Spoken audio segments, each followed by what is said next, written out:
Wherever you may be, however you may be listening, thank you so much for tuning in to another edition of the Cardinals on SI podcast. Follow Richie Bradshaw on Twitter or X at RichieBrads36. Follow me on Twitter at Donna Drew. Comment, like, subscribe to the video and the channel. The support definitely does help on the road to 2,000 subscribers. And that would be very, very cool, hoping to accomplish that before training camp. Richie, it is Friday, June 6th.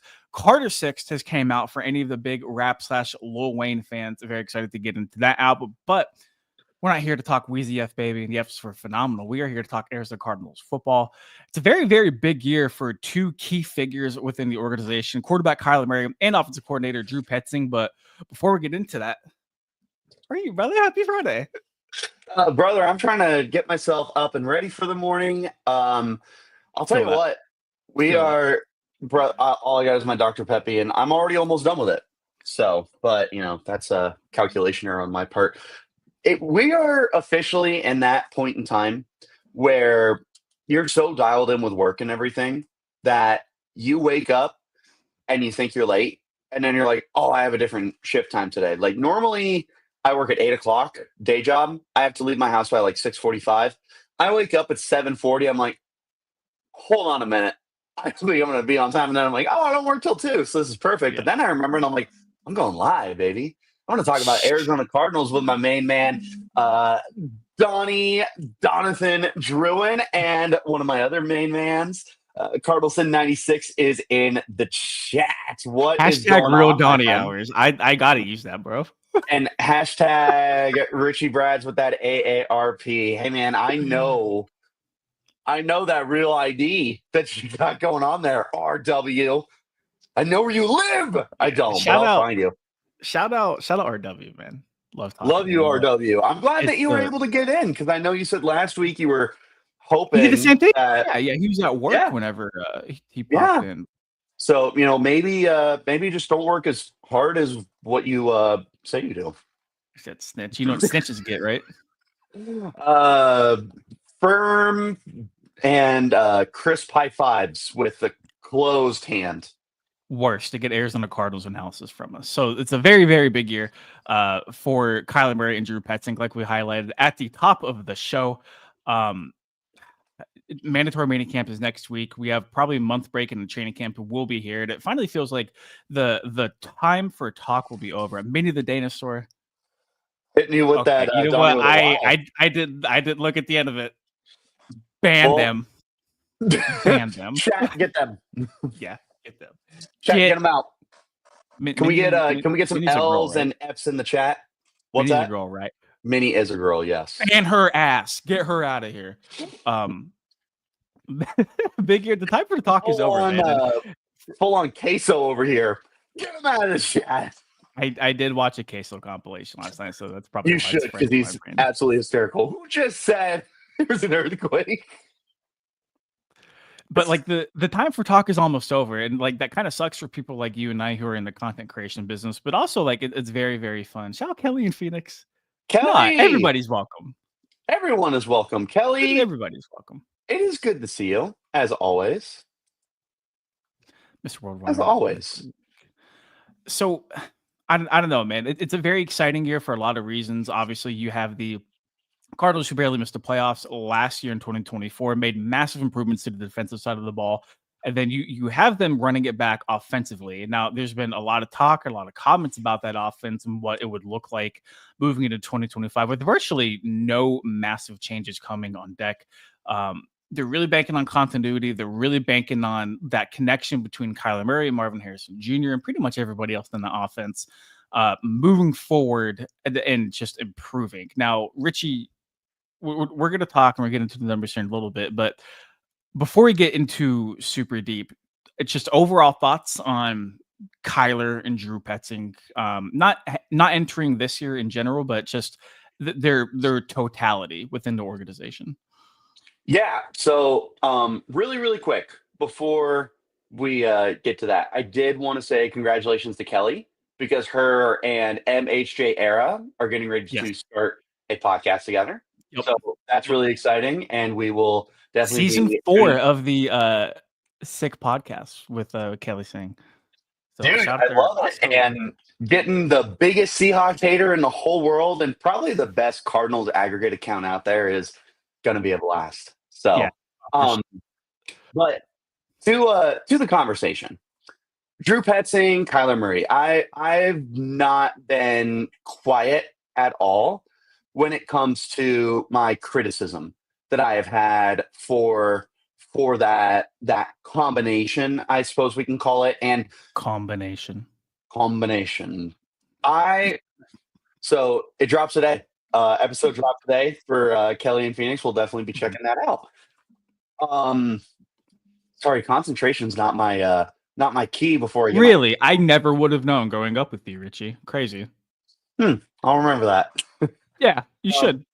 Dude, I have been a Kyler defender for a very, very long time, and never out of like a fan standpoint because I do love the Cardinals. Like I am the hometown kid and everything, but I feel I can be a bit more objective with them, and I have still defended Kyler very, very passionately and everything. But we're getting to a point now where um we got to see it, man. It's got to be now or never for Kyler. We can't continue to give him all sorts of excuses and whatnot. We just got to get it figured out. So, but the same also goes for Drew Petzing, and that's another guy that not a secret that I've been very critical of him, and I've been maybe that's putting it politely, but You're not the only one. no, there's weapons on this offense. Where's the production going? And you can point to both of them as arguably the reasons why the season derailed in the second half the way that it did. I mean, those are Yeah. two of the biggest, if not number one, number two biggest components for the reason why all of that fell off the rails. So, yeah, that's none of my business. To quote the dude dressed as a mall Santa whenever I was younger, sitting on his lap, it's time for them to shit or get off the pot, my man. Like, Yeah, that's my wallet. Don't talk to your parents, dude. yeah. Brian, good morning, Brian. Richie does Just have a so you different know, shirt on. I just did laundry. I saw that shirt hanging up because I washed it, and I was like, no, I gotta switch it up. I didn't want to, but I did. But that's Calling okay to because you we got like the Green the Goblin Big 12 mask. champions on there. Coward. We have a shirt to wear for this podcast. Leave me alone. All right, man. Let's get into it. The Cardinals offense last year in 2024. I've been very critical of them. And I don't know if it was just what's the word for it? Not recency bias, but just like how the season ended, just in totality, not even week 18, but after the bye week, how they collapsed and crumbled and all the other fun adjectives.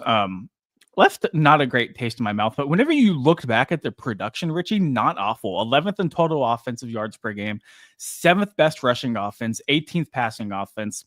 They were almost top 10 in scoring. They were middle of the pack in turnovers. Third down percentage, top 10. You know, like it was very, very hard to get them off the field.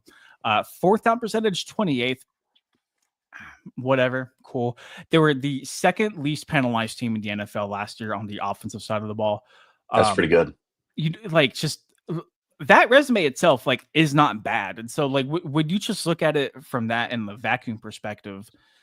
But Like, that's the problem. So right, I'm gonna like Drew Petzing. Sorry, I'll let you go right. in 1 second. Like Drew Petzing, only from that perspective, should not have his job security in question. But like you said, you can't look at it like that. No, and that's the thing when it comes to box score scouting, right? You can look at guys and it's like, oh wow, he had 1,000 yards and like this, that, and the other, and it's like there was a lot of missed opportunities on the board, or like, hey, this quarterback threw for 4,000 yards, and it's like, almost 1,000 of that was yards after reception, right? So here's the thing: I look at those numbers, very, very impressive. I want to draw. If funny enough that Cardinalson brought up, I'm a Ravens fan. Ravens passing defense last year, really, really interesting. Started off the year dead last, ended the year much better. Donnie, do you know what they finished overall in the ranking? I can't say I 30th. do. It was Oh, 30th or 31st. Here's the okay. thing. That's how bad they were at the start of the year. By the end of the season, they were number one. So the reason I bring that up is, yeah, those numbers are very impressive for the Cardinals offense, all things considered. If we were to try and take a look, right, at the numbers from the beginning of the season and the numbers at the end of the season for this offense, I would be willing to bet that they were pretty skewed, which is why you end up with, middle of the pack numbers. That's not bad. But again, it's not a coincidence that the season collapsed the way it did with the offense struggling as much as it did. So I would be really curious. I think that's going to be something that I want to sit down and take a look at for myself is how drastic the numbers were from start to finish. Because again, to compare the Ravens passing defense, you went from worst to first, but you still ended up near the very bottom of the league because of the way that you had started like the first half of the season. So those numbers don't always paint the best perception. So for the fans that are looking and they're like, why are Donnie and Richie so critical of Drew Petzing? They were the number 11 offense. They were number 12 in scoring. Yeah, they were, but take a look at how different things got. That's the point I want to make. Is things change and those numbers don't always paint that perception the way that you think they may. And I should have done this. Shout out to Brian. Offensive numbers are going to look really bad when Kyler was bad after the bye, and that's completely true. I do have a Yes, stat it is. on him a little bit later whenever we dive into Kyler's portion of it, and then really quick, not PTI, also legendary show. And like almost show. nobody who listens to this podcast doesn't know, but me and Richie went to high school together, which well over a decade ago, which really, really sucks saying that out loud now. But we both found out we wanted to go into the sports media realm, and we promised each other we would bring back Richie Cold pizza. cold pizza. Cold pizza was such an instrumental part of my morning growing up. You know what? Dude, it wasn't that even was that great on of the a TV. show.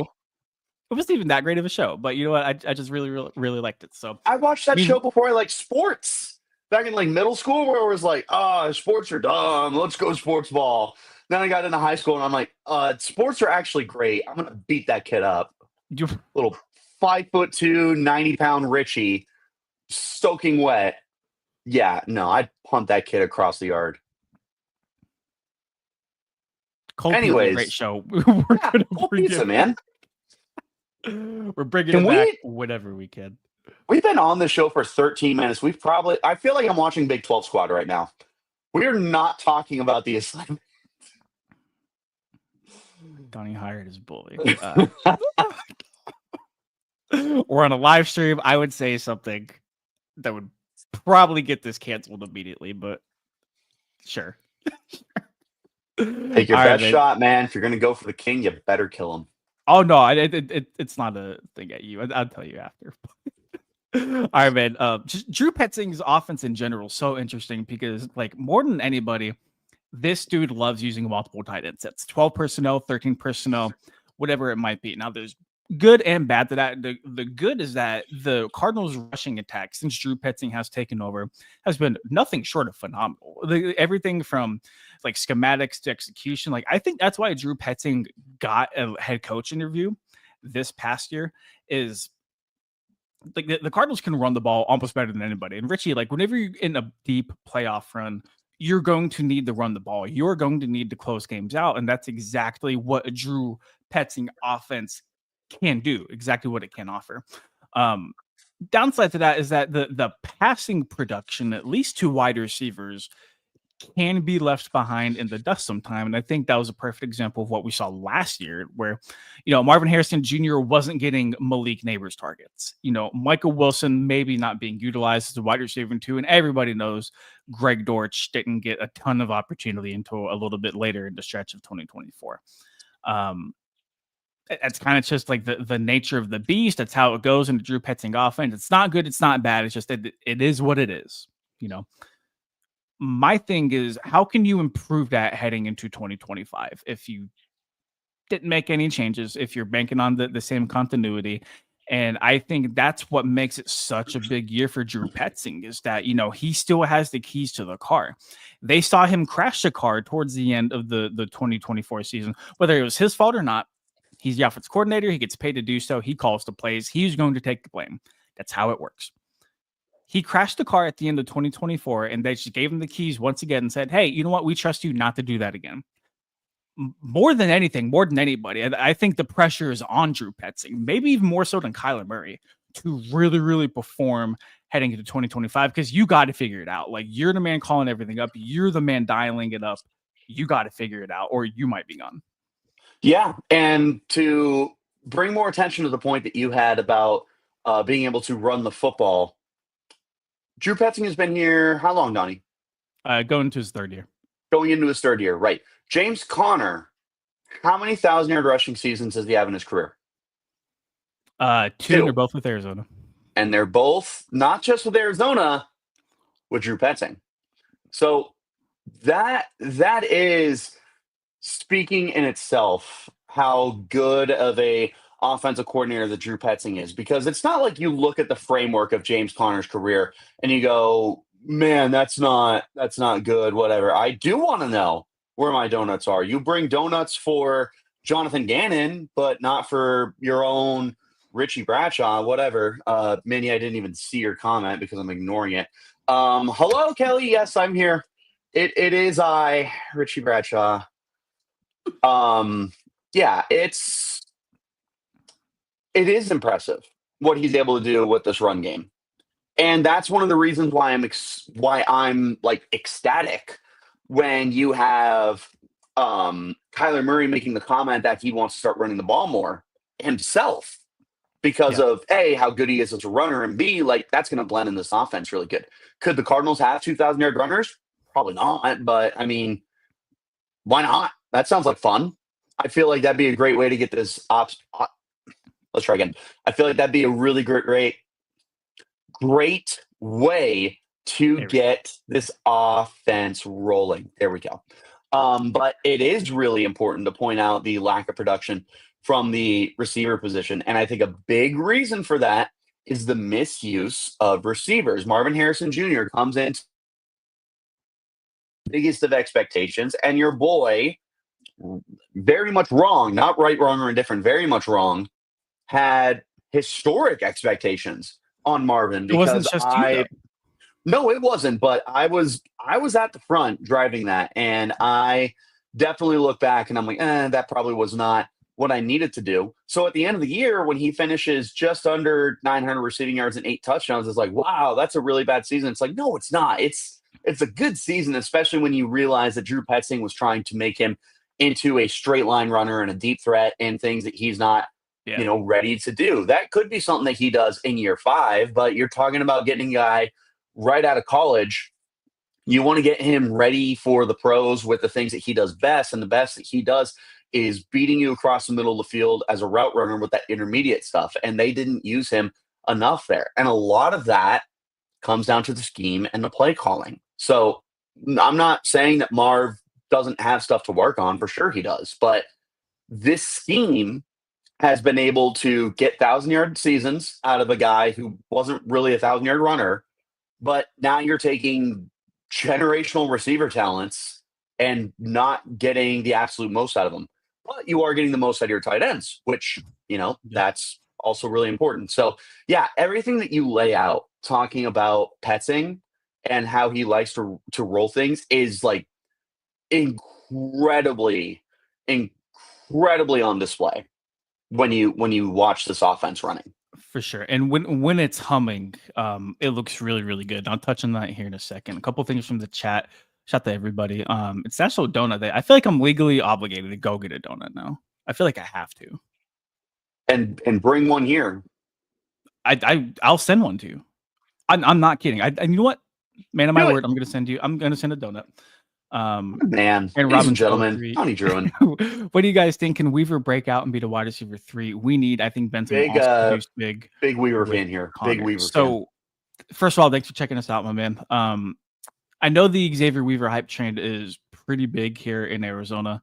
I think they like him. I don't think they love him. I know he had a productive training camp. I think he did okay in preseason last year. I think Quez Watkins is a sneaky guy to watch. I've been very vocal on why Arizona hasn't gotten this like bona fide like speed demon take the top off of the secondary kind of thing. Quez Watkins ran what, like a 4.3, something like that. Like he's a burner. There's other stuff he needs to work on in his game, absolutely, but like he's a burner. And for an offense that doesn't have that, for them to have brought him in this past offseason, I'm like, he's one of my guys I'm watching in training camp to potentially make a big difference here in the desert.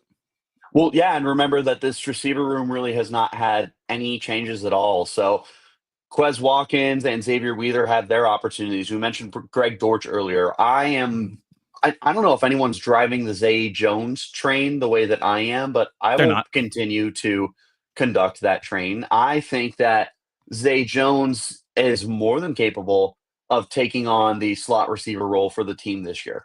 So this receiver room really has not had a lot of change, which is going to provide all four of those guys a very realistic opportunity to get onto the football field. So that'll be intriguing to see how it all shakes out. But I am a fan of Xavier Weaver, but he definitely is going to need to find a way to step up. And there's a reason he was an undrafted free agent, but there's also a reason that he's still on this team. That is true. That is very, very true. Also, really love the profile picture for Aaron. That's pretty sick. I need you to get Corbin Carroll involved in there somehow. That would be his elbow. That's perfect. Oh, Corbin Burns. No, that's Corbin Burns. I don't know ball. That is so crazy, my man. I thought you were saying like get his elbow in the picture. Oh, okay. Oh, yeah. No. This is a fun podcast, but it is time for me to go and cry. You know what? Go Bucks. Can't wait till Paul Skeens is the Yankee here in 2 years. I love you guys. Thank you for all the hard work. Thank you. We love you. We love you. We don't love Donnie's takes, but we definitely appreciate them. Hey, I don't get paid for takes, baby. Yes, you do. You do get paid for takes. Not for long. Brian says, I think we always put so much unrealistic expectations on rookies and it works out like 15 to 25% of the time. Exactly. Like Marvin Harrison Jr. came here in Arizona to an offense that is not going to force feed him the ball like Malik Neighbors had in New York. Had little to no time to pair chemistry with Kyler Murray. Didn't play together in the preseason. Threw him out there to the Wolves on the road at Buffalo against the Super Bowl contender. Richie, people seem to forget this. They double teamed Marvin Harrison Jr. He played like 3 snaps in preseason. Didn't get a target at all. And then Jonathan Gabriel was like, yeah, he looks good. Cool. Just want to see him in the Cardinals jersey. They bracketed him the entire game. Yeah, like he's going to struggle. Like it is so much to ask of a rookie, regardless if they're number 1, number 4, number 400, to come in and make an impact like that right away. Obviously, we see it year after year after year. Some guys have a better opportunity than others, but like if there's any player who can turn that ship around, it's going to be Marvin Harrison Jr. And the fact that Marvin Harrison Jr. walked into Jonathan Gannon's office the day after the season ended, handed him a paper with everything he was going to work on, and then he shows up at OTAs jacked out of his mind. Yeah, I'm pushing my chips in on Marvin Harrison Jr. in 2025. Yep, I want to add on to your comment talking about the Buffalo game. Definitely a fan of Michael Wilson. Dortch is the slot receiver until further notice. He needs to be able to hold on to that spot. Only because he spelled my name right. I was gonna say, Minnie spelled your name right, man. You gotta follow up on that. Yeah, exactly. Donnie, that Buffalo game, he was bracketed. Do you know the only play that Cardinal fans seem to remember from that Buffalo Bills game? Bottom right side of the screen, just a streak route, no one anywhere near him. That's what the kids would call wide ass open. Wide ass open. Doesn't get the ball. Part of that is because Kyler, rolled to the other side of the field, which, is going to leave the guy wide open, which it was a walk-in touchdown. you're asking him to throw across his body for an extra 30 yards to get to where the ball needed to be for him. But the reason I bring that up is no one talks about the fact that he was bracketed in that game. Everyone talks about there was like a 50-yard touchdown left on the board. That's the kind of stuff that led to the frustration that everyone had with the way that Kyler was targeting or not targeting Marvin Harrison Jr. and why his numbers weren't as good is because they highlight those plays and they don't highlight the fact that, like you said, a rookie is commanding double teams right out the gate. So interesting. Interesting for sure. And like, I love the whole prospect of people just like taking screenshots from a game and posting it and being like, how do they miss this? It's like, dude, like an NFL quarterback like you on a good play has 3 seconds to get the ball out of his hands before he's crushed by a 300-pound defensive lineman. They do not have time to stop and survey the field from left to right and go through the reads. This isn't college. This is the NFL. Do you think Kyler Murray would like that play back? Absolutely. Absolutely. And that's what drives me nuts about the whole like aura or perception around Kyler is, people think he doesn't want to win. People think he's got this like shitty attitude. Dude, Kyler wants to win more than anybody in that locker room. I promise you. I fully promise you, if there's anybody who wants to turn Arizona into a Super Bowl winner, it is Kyler Murray. Whether or not he actually does it very much remains to be seen. There's a lot of things he has to work on, and we'll touch on that here in a moment. But in terms of just wanting to bring success here, Kyler wants it. So yeah, if Kyler sees Marvin Harrison Jr. streaking down the field open, he's going to hit him if he sees him. So exactly. But the play rolled the other way. But I think that's a really good direction that we can move this to now. It's talking about the way that Kyler Murray needs to evolve. But Krispy Kreme is the GOAT. It's not close. Kreme, I'll be honest, my man. Bosa has really crawled up the board for me. I was going to say Bosa is also a really, really good one out here. Yeah. Bosa, Krispy Kreme. I mean, Dunkin' is your safe option, but I do like Dunkin'. Favorite option. It's solid. It's reliable. It's chat. There. What's your favorite donut? Chat. Drop your favorite donut in the chat. Dunkin' Donuts is the white tight end. It's always open. It's always reliable, but is he the most explosive? Unless it's George Kittle. Sometimes you're happy with your Dennis Pitta. Take those chunk yards, take those first downs. Not going to pull up the last comment, but somebody's not a fan of free ones. Free, okay, that's the winner right there. Free donuts are the actual best ones for sure. That is very true. And he says, no, absolutely not. Post is worse. All they sell is bread with a sprinkle of frosting. Well, she may have spelled your name right, but I think she's looking for a Bosa donut right now. No, absolutely. Chocolate cake glazed. That does sound really good. Dude, I just love the cream filled Krispy Kreme ones. Chocolate on the top. Really? Oh, dude, that's the best. My teeth hurt so much when I'm done. Man, is it worth it? There you go. Dude, Dunkin' is going to be the best donuts in the whole world today, apparently. People think Kyler missed that play because he is 5'10". Oh, maybe because they play too much Madden. You know what? That's a problem, man. That is a problem because people play too much Madden. Anybody can make a Twitter account and say anything, and they just are absolutely bananas. Cinnamon Swirl, right. That might be the winner so far, to be honest. That's a good one. It also doesn't help, back to Brian's comment, that you go to any meme page, NFL memes, what's the first thing they're going to make fun of? Kyler's height. Yep. Every time. Or Call of Duty. Or when you consistently bring the same issue to the table, that's all that you're going to hear. And yeah, the Call of Duty one is also just really, really annoying. Kyler's 2024 campaign, almost 4,000 yards, 21 touchdowns, 11 interceptions. He did have almost 600 yards rushing with 5 touchdowns on the ground last year. His QBR, 6.5, was top 10 last year, but he did have 8 turnovers after the bye week where everything kind of fell apart. And like Richie, it's like his season wasn't terrible by any stretch of the imagination. It was first year fully healthy under Drew Petzing.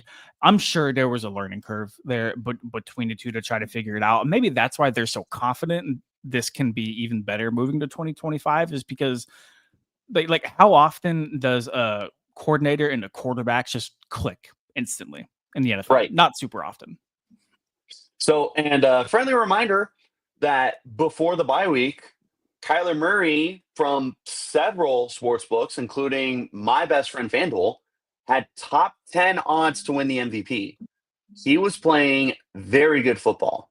Like, sure, he wasn't scoring touchdowns at this super high, insane rate like your Josh Allens and your Lamar Jacksons were, but he was not turning the ball over, and he was being smart. He was taking what was there. He was using his legs. Like, he was playing good football. It's not a surprise that he had MVP odds at some point in time. But then second half of the season rolls around. So we know that Kyler's capable of playing good football. And that's what makes it all the more frustrating when you end up seeing him on Sundays. I think that's a perfect segue into the key for 2025 for Kyler Murray. Say it with me. Consistency. We have seen Kyler Murray play at a very, very high level. We have seen Kyler Murray play at a very, very not high level. The problem is not Kyler's talent. Kyler has displayed numerous times that he is one of the top quarterbacks in the NFL. I'm not going to put a number ranking on him, but when Kyler Murray is on fire, when he's rolling, he is so fun to watch. He's so hard to stop because of his arm talent, his ability to move inside and outside of the pocket, his rushing ability, and that aspect as well. Like, it makes him second to none, incredibly dangerous, my man. Very few quarterbacks in the NFL have that capability. Very, very few. The problem is that not every quarterback has great weeks. Patrick Mahomes is off games. Lamar Jackson, Josh Allen, like the greats of the NFL don't go out and just throw for 400 every week. Sucks is what it is. I think the big overall arching problem with Kyler Murray heading into 2025 is the highs and lows are just way too drastic. That level of consistency needs to be there. Kyler is in an offense to where he does not have to play superhero ball. His offense is set up for him to hand the ball off 25, 30 times a game, utilize play action phenomenally, maybe make your play or two with your legs if you have to. But really, if we're looking at it objectively, Richie, this is not Cliff Kingsbury offense where like he has to be the point guard and make everything going. The engine of the offense, where's number 6? And like you highlighted earlier, rushed for 2,000 yards in back-to-back seasons. He doesn't have to play hero ball. He just has to be a game manager. But the exciting or the fun part in theory about that is that he's a game manager with crazy upside. He just needs to not let that lows be too low, if that makes any sense at all. It does. He needs to remember that pound for pound, he might be the best athlete that we have seen come into the NFL in a very, very long time. This is a guy who did not lose a game in high school. This is a guy who won a lot of football games and a Heisman Trophy and in college at a high-profile program when Oklahoma was humming as well as any other program in the country. We have seen him play at a high level. We have seen him fully put on display his talents. He ran 4,000 yards in his Heisman Trophy winning season with Oklahoma. We know what he can do. And he's changed his game in the pros. Some of it for the better. Like, he's definitely a better passer in the pros than he was in college. He was a good passer in college. He is a great passer in the NFL when he's on his game. But it feels like he's, for lack of a better term, it feels like he's almost like handcuffing himself for being able to actually get to the point where he is making the most out of his opportunities, because he should be someone who dominates the way that those other guys do because of the pure athleticism and his ability as a runner. But he doesn't use his running abilities to their maximum potential. Yeah, he ran for 572 yards last year. It could have been way more than that. And he had some chunk runs too. There was at least one 50-yard touchdown that he had. Like, there's so much opportunity for Kyler to really take a step forward if he wanted to utilize everything. And I applaud him for, trying to get certain areas of his game improved. He's got to use everything. You're given the God-given talent that people like me and you wish that we could have a small percentage of. Yep. It feels like we're at a point in his career where the only thing that's holding Kyler Murray back is Kyler Murray. I would agree. I think that's so perfectly said. And really Thank you. the only person who can really dictate how 2025 goes for him and what the future looks like is Kyler Murray. He's got a good running attack behind him. We've talked a lot about how they haven't made any changes, but like if you look at his weapons, like one of the best tight ends in the game in Trey McBride, budding star in the making in Marvin Harrison Jr., a very solid wide receiver too in Michael Wilson, then the shifty guy in the slot like Greg Dortch. It's there. It is all there. And I think that's why people get so frustrated is because like Rightfully they so. see the potential. Right. They see what the Cardinals offense can be. They see what Kyler can be. For instance, I feel like running the balance is rough for K1. He's trying to be more of a killer from the pocket, but he knows running helps. So that has been hard for him to balance in the system. Steve says Lamar's is better than both Krispy Kreme and Dunn. Dude, I've heard about Lamar's so much, and I've never been. You'd think that's a place that I would go to a lot. Yeah, that might be the move for me today. I might have to go to Lamar. Shout out to Steve. Kelly, aren't we all our own worst enemy? You know what? I talked about that in therapy this week. Very nice. Very nice, Kelly. Thanks for that. Ooh, look at me. I'm getting help. Oh, I'm done. Yeah, you don't want to be in those sessions, brother. I promise. The key for offensive coordinator Drew Petzing. Very simple, right? Let's not overthink this. Let's not try to put a square peg in a round hole. Unlock Marvin Harrison Jr. and so much more will come from that in such a good way. Just use him to what he does best. Like, these guys don't come into the NFL more often than not being well-rounded and being able to do everything well.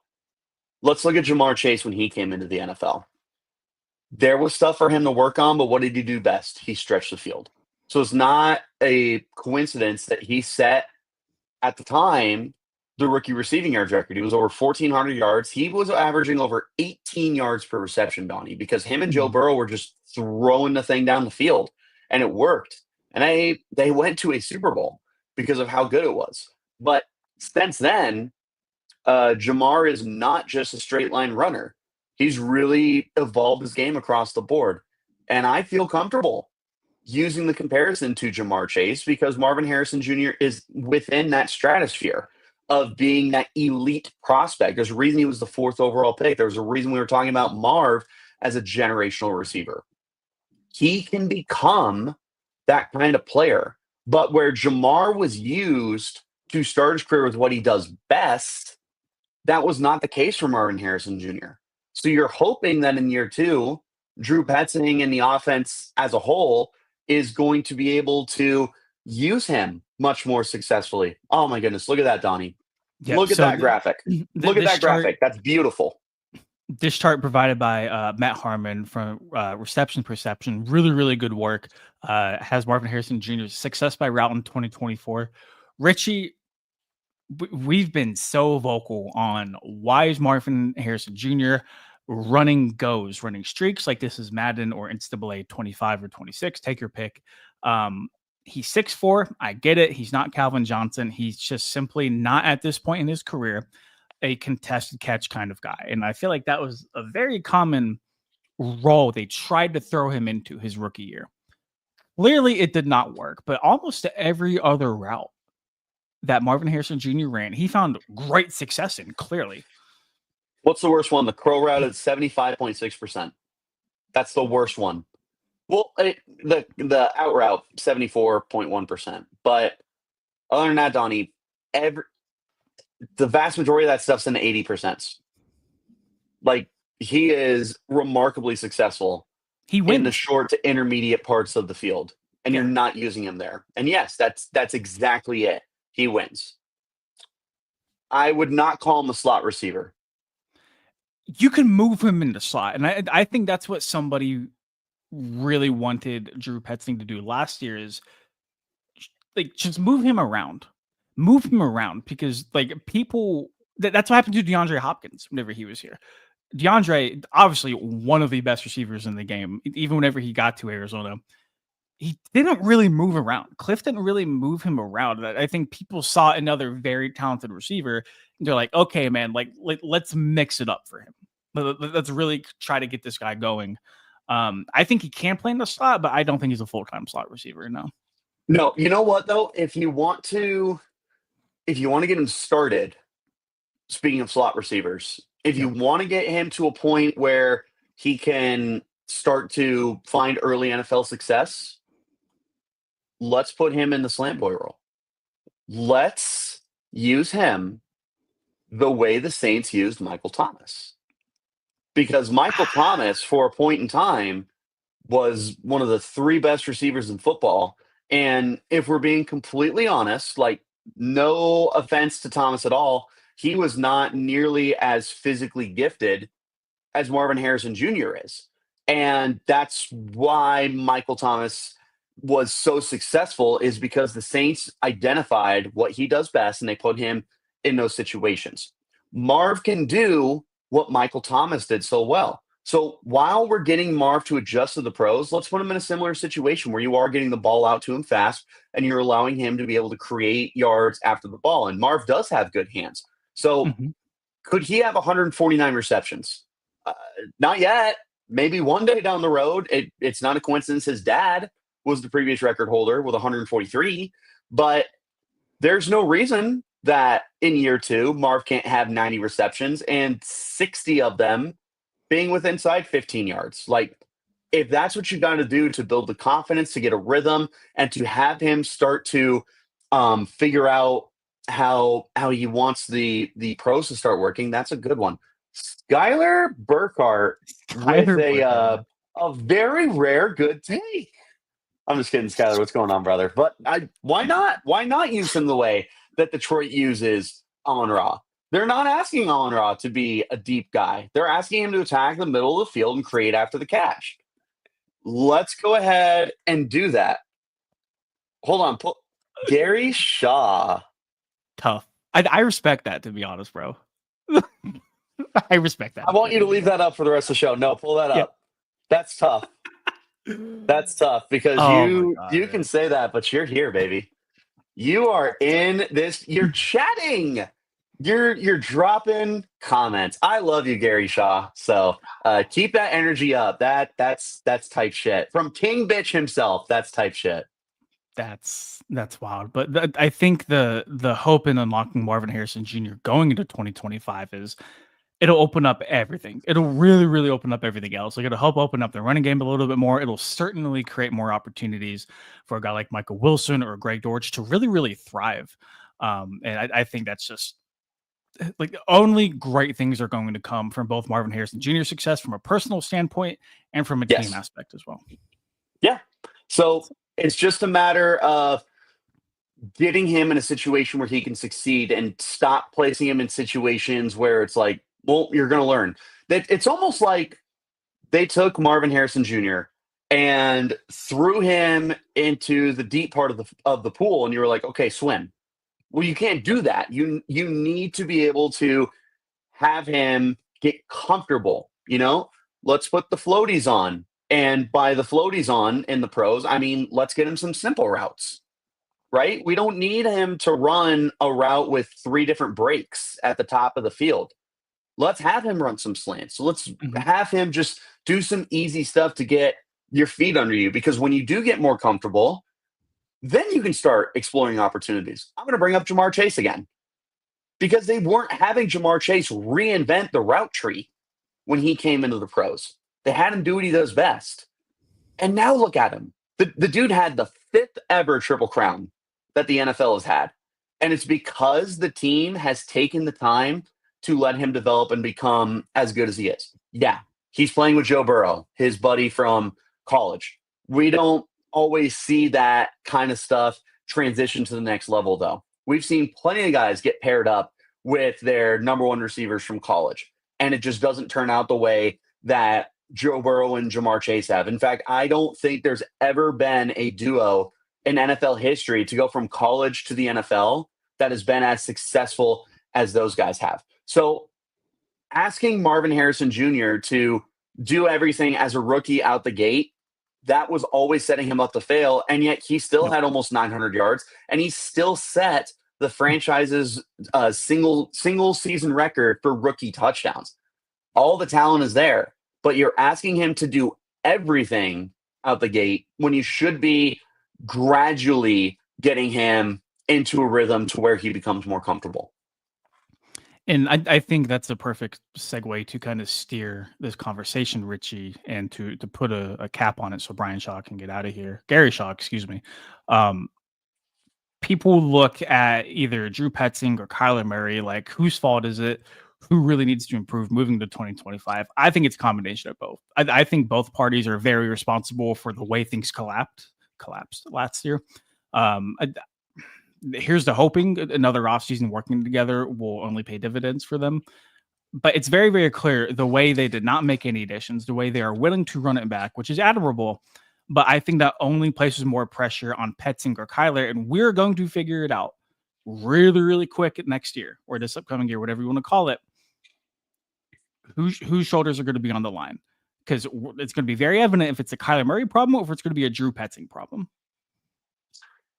I'm not wishing this on myself as a Sun Devils fan, but I would be really excited if I was a Cardinals fan if you moved on from Petzing and Murray, hired Marcus Arroyo, and drafted Sam Levitt. I thought you say hire Dillingham. Dillingham is not going to leave a head coaching position. Hard to pass on, retooling the offensive line. Yeah. So, yeah, Skylar, I agree with you, man. You need to really just focus on getting that growth and that timing developed with Kyler Murray and Marvin Harrison right now, because until further notice, I do want to say something. Can I have the floor? No, but you're going to take it anyway. That's why I apologize. So I think it's going to take a bad season for Kyler to get out of here. Yeah. I think if the Cardinals barely miss the playoffs again, if they finish around that like 8 to 9 win record, I think Drew's probably the guy to go, and I think Kyler's probably here next year. I think if the Cardinals go like 4-13 again or some crazy record like that, obviously things went very, very south with Kyler Murray. I just know like the organization is very, very high on him. You have people like you and I who get in front of the microphone and say, hey, 2025 is a very, very big year for Kyler Murray, make or break, as the thumbnail says. At the end of the day, I think it's really going to take a bad season for Monty Ossenfort and Jonathan Gannon to look at Kyler Murray and say, okay, like we got to get him out. We really, really, really do. Nope, I agree with you. It's going to take a drastically bad season, and not only that, someone to pick up the phone and call Arizona and say, "Hey, if you want to move on from Kyler, we can get something done. It's not going to be what you want it to be." Yeah. This front office loves him, and you're talking about two different front offices. Is there a fire under a seat? Yeah, absolutely. But even though Cardinal fans are really sick of Kyler at this point, there's a reason that they're not moving off of him. And a chunk of it is financially, sure. But there's still a lot of belief in Kyler Murray in this organization. And honestly, Donnie, if you repeat what you did this year, I don't know if Petzing's gone. I really don't, because how not reliable. Like he's Michael Crow. He's very patient, and he is someone that will back you up for a long time. Steve Keim was the general manager for way too long, but he has your back. Michael Bidwell. What I said, Michael Crow, dude, I really got ASU on the mind. Michael Bidwell, yes. Well, it's almost like I have a podcast for Arizona State or something. So, but Michael Bidwell is loyal. That's the word I was looking for. He's loyal to a fault sometimes. And if he likes Petzing, then yeah, Petzing might be here a minute. So if you have a season like last year, I just don't know that that's enough to get him out the door. So you're kind of hoping for one or the other this year. You are looking for a Jekyll Hyde season, either elite offense or outside the top 20, like a bottom 10 kind of offense. I think that's the only way that you're going to have any changes moving forward.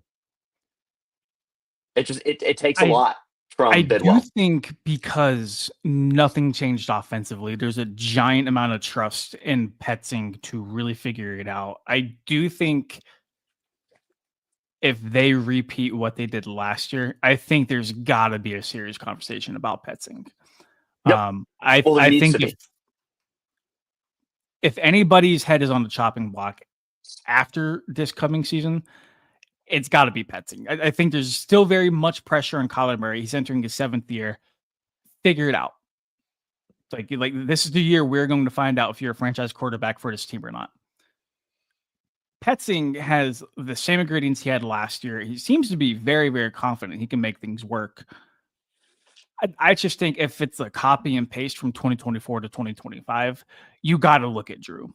You have to look at Drew Petzing and just really determine whether or not you can get things going. I saw on Twitter, obviously it's just speculation, but how interesting would it be if the Colts fired Shane Steichen and then Steichen got brought over to this coaching staff next year?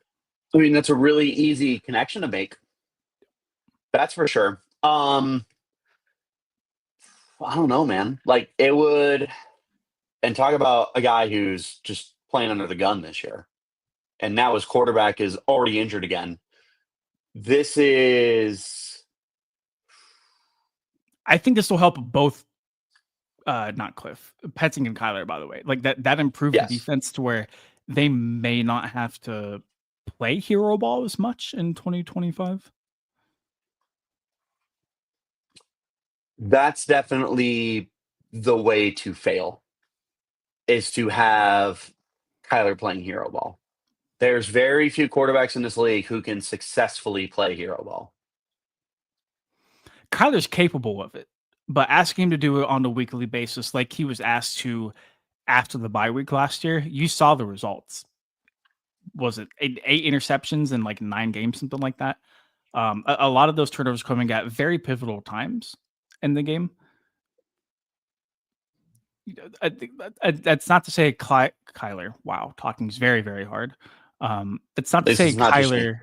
Yeah, he doesn't have the clutch gene or anything like that because like he's shown he can make very, very important throws time and time again. And to Brian's point, MVP Josh Allen can play hero ball, and that's why he won MVP. Yeah, what do you mean? To Brian's point, he's stirring the pot. He knows what he's doing. You shit. That's why a lot of our defensive players got hurt because they're on the field all the time. The Cardinals do try to do a very good job of rotating their front 7. Not sure if that has anything to do with the injuries to like Justin Jones or Blodnick at all. Kyler played good at Cliff, 7-0 season start. Every year we got rid of Cliff, our offense has been terrible. I would argue that the offense is more balanced than it was under like Kingsbury. And although like the numbers off the top of my head probably don't match, I would hesitantly but still want to be in the Drew Petzing offense as opposed to Cliff's.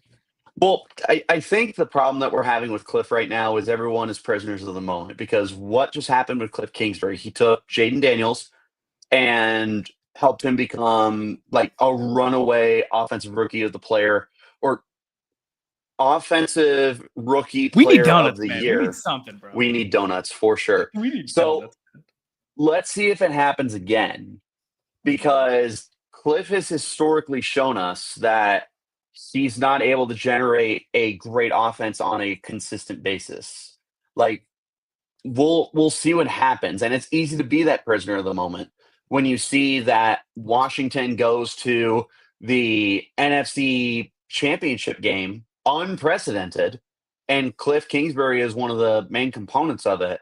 I don't know if he can repeat that success again, and if he does, it's probably not because of him. It's because of JD5. So there's all sorts of stuff that is going to go into this, but We got Cliff out of Arizona for a very good reason. We can't go backwards and start reminiscing over it. And like, who knows, man? Like, we say it so often that maybe some guys are better as coordinators than head coaches. Right. I That's think Cliff wanting is the guy. that's wanting your ex-girlfriend back. I mean, like you have a really bad toxic relationship with them, and you move on, and you look back, and you look back at only the good things, and then you want to get them back, and then Cliff Kingsbury does come back to Arizona, and it's like, oh, well, I remember why I hated you. Like that's kind of the situation that you would be placing yourself in if you do continue to look at the situation, and you're like, oh, look how good Cliff is now. Why couldn't he have been good here? Why is she loyal now? Blah blah blah. Like that's the situation that you're drumming up for yourself, and you're going to lose a lot of sleep over that. Take it from me. And me. It's moving on to Skyler.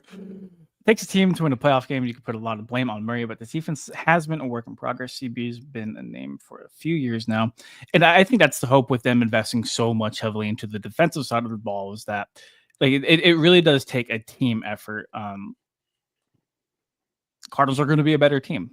Granted, there wasn't anything done to the offensive side of the ball, but the names they added, the things they're going to do defensively in 2025, I think it's going to be a very, very good and fun year. Never look back. Never look back. Never look back. Look ahead, baby. But bigger, better things are coming. So you can't just keep going back to what you thought worked, and that's Cliff. So that was something, that was a lot of discourse Cardinal fans had last year. I understand why.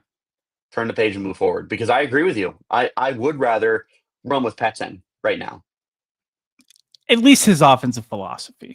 We'll see, because like a lot is left to be desired in terms of like play calling, but like big fan of the run scheme, the schematics, and that the potential is there for it to be a very, very good offense. But the problem is that once defenses found out, hey, we can stuff the Bucks. Wow. Donuts. Stuff the box. Donuts. Stuff the box and eliminate the play action aspect that is so important for Arizona's offense, and force Kyler Murray to drop back 30 times and try to pick our defense apart. Last year, as it turned out, more than likely than not, like it's going to play in the defense's favor. Hopefully that changes next year. We'll see. Maybe Gary had a point. Maybe Gary had a point. Maybe Gary did have a point, man. Let's wrap this up and get out of here. We've been yapping for an hour. Make or break year for Kyler Murray, Andrew Petzing. Yes to both. Yeah.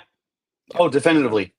Donnie, we talked about this probably before the season ended last year, and literally nothing has changed. The only change I can think of is right guard. That's it. Everything else is back. Brian, appreciate you as always, brother. And there might not even be a change at right guard, depending on what they want to do with Will Hernandez, because I don't think Will can pass a physical at this point in time, and I think that's why he hasn't signed anywhere. Right. There were rumors of him following Clayton Adams to Dallas. Now that Adams is their offensive coordinator, but like they drafted the guard. They filled up that spot, right? Yeah, so Tyler Booker's there now. So I do think it makes a lot of sense to see Will Hernandez back in the desert. I just don't know exactly when that's going to happen. He can come to Baltimore. That's for sure. I'll take him. No, let's get out of here. Are we getting donuts? Yes, brother. I'm going to send you donuts as soon as we stop recording. I'm going to turn this car around and nobody's going to go see the movie.